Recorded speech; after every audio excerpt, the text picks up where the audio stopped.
네, 이현준의 국내 이슈 체크인 NH투자증권 이현준 과장과 얘기를 나눠보도록 하겠습니다. 안녕하십니까? 안녕하십니까? 네, 반갑습니다. 자, 저희가 오늘 어떤 얘기를 나눌지 이슈부터 먼저 확인을 해보도록 하죠. 네, 한국 경제 위기설입니다. 자, 외국인들도 지금 계속해서 별로 관심을 좀 보이지 않고 있는 지금 우리 증시인데요. 네.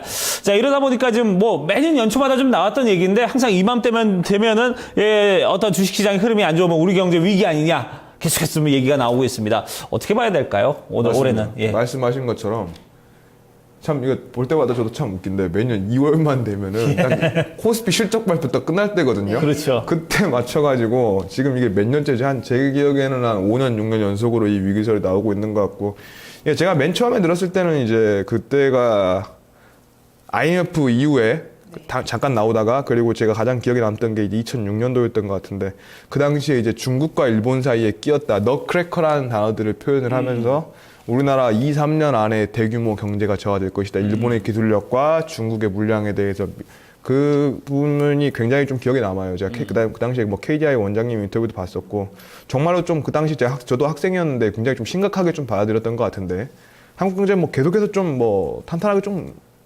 올라왔었죠. 그렇죠. 근데 어찌됐든 지금 또 올해 이러한 논조의 신문들이 굉장히 좀 또한 두세 지면을 제가 통해서 읽게 됐어요. 뭐 제목을 좀 제가 하나를 예로 들자면은 활력 떨어진 한국 경제, 저성장, 디플레 경고등 켜졌다. 위기다. 뭐 약간 이런 식의 기사들이 지금 뭐 두세 개 정도 좀 크게 나오고 있는데 이 부분에 대해서 저희가 지금 진짜 이게 위기인가 이 부분에 대해서 한번 알아보고 또 한국 경제 현실을 한번 또 점검해보는 시간을 한번 가져보도록 하겠습니다. 네. 그 내용을 좀 자세히 살펴보니까 저도 그 뉴스를 봤는데 그 성장률이 이제 세계 성장률을 좀 하회한다 이런 부분에 좀 논점을 두고 있는 부분을 봤습니다. 여기에 대한 좀 집중적인 얘기가 좀 필요할 것 같아요. 예, 정확하게 이제 말씀을 드리자면은 우리나라 경제 성장률이 이제 3.3% 그리고 작년도죠. 그러니까 2014년도 세계 경제 성장률이 딱 3.3%로 동일했어요. 그런데 이제 앵커님 말씀하신 것처럼 이머징 평균이 4.4%였기 때문에 그 부분을 이제 저희 나라가 1.1%나 하회를 한다. 그렇지만 선진국 평균보다는 좀 1.8% 높다. 약간 이런 기사를 써놨어요. 그러니까 이머징으로 봤을 때 우리나라가 좀 성장률을 좀 하회를 하고 있다. 이런 부분. 그리고 세계 성장률 평균보다 약간 높았었는데 뭐 동일하다 이런 부분도 약간 우려다 좀 이런 식으로 얘기를 하고 있었고. 올해는 지금 어떻게 보고 있습니까? 일단 올해 같은 경우는 이제 한국은행이 발표한 전망치 기준으로는 3.4% 그리고 HSBC라든지 노무라는 약 3% 초반대를 제시를 좀 하고 있는 상태고 IMF가 이제 세계경제 성장률을 3.5%로 제시를 했거든요. 그렇죠. 그렇기 때문에 이제 이 부분보다는 좀 낮다. 뭐 그렇기 때문에 한국 경제 성장률이 세계 경제 성장률보다 이제 뒤떨어지게 된다라는 부분에서 이제 분석을 좀 제기를 하고 이 부분에 대한 어떤 우려들을 좀 나타냈었는데 거기에 추가적으로 소비자 물가 상승률이 작년에 우리나라가 1.3%였는데 그게 이제 OECD 평균인 1.7% 그리고 G7 평균인 1.6%를 하회하는 부분에 있어서 디플레 전조다. 약간 이런 기사까지 좀 나오면서 굉장히 좀 한국 경제의 위기설을 좀 부각시켰다.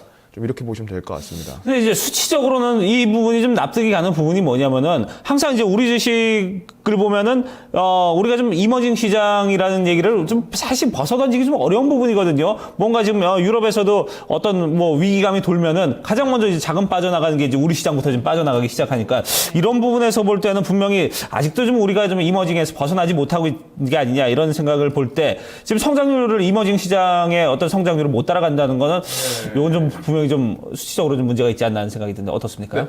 이렇게 생각하실 수가 있어요. 그러니까 상식적으로 특히 주식시장에 임하시는 분들이라면 왜 MSCI 선진국 지수 편입해서 한국에 맨날 실패를 했기 때문에 이런 부분에 대해서 충분히 좀 질문을 하시는 부분이 제가 또 이해가 가는데 일단은 그 말씀하신 부분에서는 약간은 어폐가 있는 부분은 선진시장으로 못 들어가는 이유가 첫 번째 우리나라 또 외국인들이 좀 멀리하는 이유는 첫 번째는 약간 매파적인 통화 기조입니다. 기본적으로 가장 핵심 포인트는 현재 지금 금리 우리나라 기준금리가 2%대잖아요. 다른 데 다 제로금리잖아요. 그렇죠. 유럽이랑 미국 지금 경제 성장률 유럽 같은 경우는 좀 많이 빠졌고 미국 같은 경우는 경제 성장률이 좋게 나오기 때문에 그 부분에 대한 메리트가 더 있어서 우리나라를 지금 안 보는 거지 그 매파적 기조에 대해서 이 환율이라는 부분도 해외 투자에서 고려가 되기 때문에 중앙은행의 이런 매파적 스탠스를 오히려 또 투자자들은 위협으로 보고 있다 이런 부분이고 MSCI 선진지수 편입에 대해서는 사실 이 부분은 저도 좀 의아한 게 사실 이제 제가 앞서서 말씀드린 이 경제 성장률이라는 게 이제 GDP 성장률입니다. 이 경제 성장률을 GDP 성장률로 쓴 지가 벌써부터 한 10년이 넘었는데 이 부분에서 지금 2013년도 기준 우리나라 GDP가 약 1,300조 원이라는 부분. 그래 전 세계 188개국 중에서 15위 상위 10% 안에 드는 수치거든요.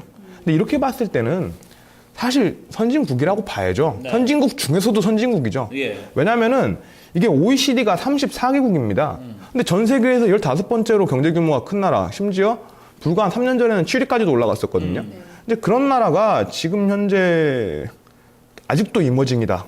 이렇게 좀 평가받는다는 것 자체가 좀 무리가 있다. 여러분들이 좀 이렇게 보시고 이머징 성장률 대비 뒤떨어지는 건 좀 당연하다. 오히려 우리나라는 전 세계에서 상위 10% 안에 드는 선진국 중에서도 네. 상급반에 속한다. 좀 이렇게 보시는 게 정확한 의견이기 때문에 앞서서 이제 신문에서 말했던 부분이라든지 그리고 MSCI 또 이머징 지수에 아직도 이머징에 있다는 부분들은 좀 어떻게 보면 오해다 이렇게 보시는 게 좀 정확해 보입니다. 네, 그 부분을 먼저 봐주셨는데 그런데 또 하나의 문제가 물가 상승률이잖아요. 지난해 물가 상승률이 저희 1.3%로 나왔단 말이죠. 우리나라 물가 상승률이 이게 8년 만에 거의 뭐 G7 평균 국가보다 낮게 나온 거라서 이 때문에 디플레이션 전조 우려가 나오는 것도 있잖아요. 이 부분은 어떻게 보세요? 사실 이 물가 상승률은 굉장히 좀 중요한 부분입니다. 디플레이션이 되게 되면 경제가 활력이 계속 침체되고 물가가 떨어질 걸 아니까 소비도 감소하게 되거든요. 근데 소비가 감소하게 되면 경제가 더 침체되면서 잃어버린 10년처럼 일본에 계속해서 좀 장기 불황으로 갈 수 있다는 측면이 심각한 문제고 이 부분에서 물가의 자연 성장률이라는 포인트가 굉장히 중요합니다. GDP가 중국의 경우 이제 7% 성장이 붕괴가 된다는 게 굉장히 좀 위기로 다가오는 이유가 이 GDP 구성과 인구 구성에 따른 경제 성장률을 달성을 하지 못하게 되면은 이게 실업률이 증가하게 되고 그 실업률이 증가하면서 소득이 감소하게 되고 소비가 감소하게 되고 경기가 침체되는 이런 악순환의 고리가 연결되는 거거든요. 이제 물가 성장률도 마찬가지로 자연 성장률보다 못 미치게 됐을 때는 이걸 디스인플레이션이라고 디플레이션의 전조라고 보는 건 분명히 맞습니다. 이게 분명히 맞는데 근데 신문에서 이제 말을 하는 게 근데 OECD 평균 및 G7 평균보다 낮기 때문에 좀 위험하다라고 얘기를 하는 건데 이 부분은 좀 동의를 못 하겠는 게 이게 단순 평균에 따른 통계적 오류거든요. 그러니까 G7 안에 러시아가 들어가잖아요. 뭐 그렇지. 누구나 아실지 알지만. 근데 러시아가 물가 작년 2013년도입니다. 왜냐하면 물가 성장률 2014년 아직 안 나왔고 2013년 물가 성장률 그리고 뭐 이전도 마찬가지로 평균이 7%대예요. 그럼 7개 나라면은 그 7로 나누면은 일씩 다 플러스가 되는 거잖아요. 그렇죠. 예. 그럼 러시아 빼고 남은 G7을 보면은 0점대예요. 그리고 중국도 마찬가지로 한 3%대 계속 나오거든요. 그러니까 중국이랑 러시아 빼고 다른 5개 나라는 어떻습니까? 0.8%도 안 되는 겁니다. 예, 0.8%도 안 되는 성장이고 우리나라 같은 경우는 지금 1%대 뭐 1%대 중반을 왔다 갔다 합니다만은 지금 이 정도 성장률로 봤을 때 경제 규모에 비해서 우리나라는 상당히 좀 선방하고 있다라고 보는 게 당연한 거고요. 상식이고요. 네. 그리고 또 OECD 평균도 마찬가지로 이 OECD라는 나라들의 좀 구성을 보게 되면 선진국 34개국 하니까 대단해 보이는데 우리나라가 상위고요. 뭐 체코, 에스토니아, 멕시코, 헝가리, 뭐 러시아, 중국 이런 것 다 더하고 나면은 사실 뭐 우리나라보다 뭐 훨씬 더 고성장이고 경제 성장도 훨씬 작고 물가 상승률도 당연히 높은 국가들이기 때문에 우리나라 같은 경우는 이런 어떤 수치만 놓고 봤을 때 무서워 보이지만 사실 그 내부에서 굉장히 안정적으로 성장을 좀 부과하고 있다. 이렇게 보시는 게 정확한 분석이라고 보시면 됩니다. 네. 그러니까 어쨌든 이제 그 나라의 통계 지표를 좀 자세히 뜯어보고 들어가면은 거기에 좀, 이 단순한 요소들에서 좀 더 이제 복잡한 부분으로 좀 들어가면은 이제 우리 나라가 결코 좀 뒤처지는 부분은 선진국들에 비해서 아니다. 자, 이런 부분에서 볼 때, 자, 그러면 이제 더 헷갈리기 시작합니다. 이 장기적인 투자 전략 우리가 좀 어떻게 세워야 되는지, 어떻게 보고 계십니까?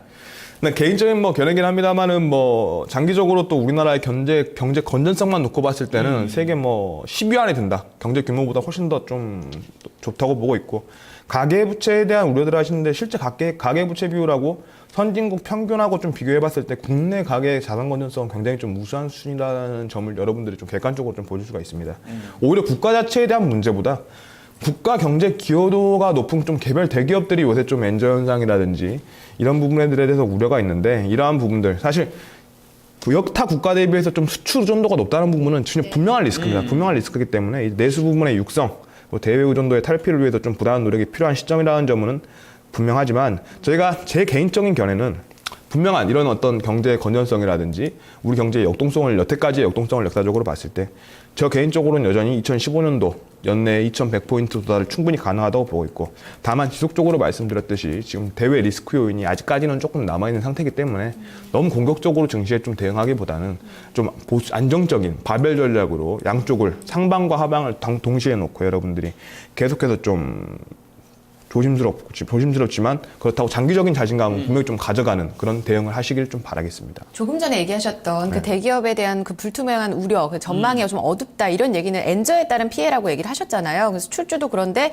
그 대기업들의 어떤 탄력이 떨어진 게 굉장히 좀 오래됐거든요. 이런 부분들 또 다른 우려감은 또 없다고 봐야 될까요? 대기업의 탄력이 떨어졌다는 게 오래됐다는 걸 동의를 못하는 게 2013년도가 삼성전자 영업이익이 최대치였잖아요. 그렇기 때문에 뭐 불과 1년밖에 안 됐습니다. 뭐 현대차가 좀 안 좋아지고는 있습니다만 현대차도 2013년도까지 좋았거든요. 그렇기 때문에 그 부분에 대한 우려가 작년 한 해였어요. 근데 한 해인데 그 한 해에 이제 엔저 효과가 좀 이펙트가 좀 컸기 때문에 좀 그런 오해들을 하실 수가 있는 건데 저희가 이제 이러한 국가의 경기 건전성은 지난 10년을 통계로 놓고 봐야 되기 때문에 아직까지 우려할 단계는 아니다. 이렇게 보시는 게 맞습니다. 네. 자, 일단은 그러면 이제 우리 증시, 결국 이제 전망은 일단 긍정적으로 좀 보면 된다. 우리가 이제 이렇게 좀 결론을 내려볼 수 있겠네요. 장기적으로? 예, 예. 장기적으로 볼 때는. 알겠습니다. 자, 얘기 여기까지 듣도록 하겠습니다. 지금까지 NH투자증권 이현준 과장과 얘기 나눠봤습니다. 고맙습니다. 감사합니다.